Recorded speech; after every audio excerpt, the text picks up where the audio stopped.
Hello, हम जो गाना गाने जा रहा हूँ पहला गाना वो है ईश्वर का गाया हुआ फिल्म है सफर जीवन से भरी तेरी आंखें। इसके गीतकार हिंदी में संगीतकार कल्याण की आने की इसे फिल्माया गया था राजेश खन्ना के ऊपर और एक्ट्रेस थी शर्मिला टैगोर। बहुत लाजवाब फिल्म थी। ये असित सेन ने एक बंगला फिल्म चलाचल उसका रीमेक बनाया था।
मधुबन की सुगंध है सांसों में, बाहों में कमल की कोमलता।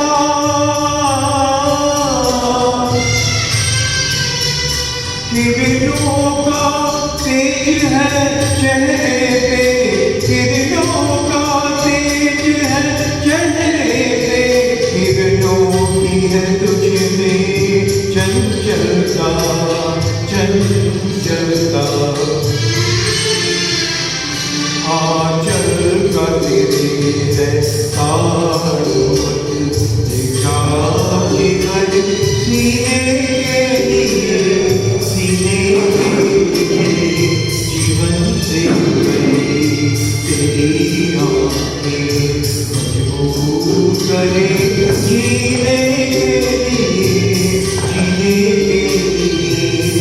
सागर की तरफ में रहती है तेरे रूप का रस पीने के लिए, पीने के लिए जीवन से भरी तेरी आँखें।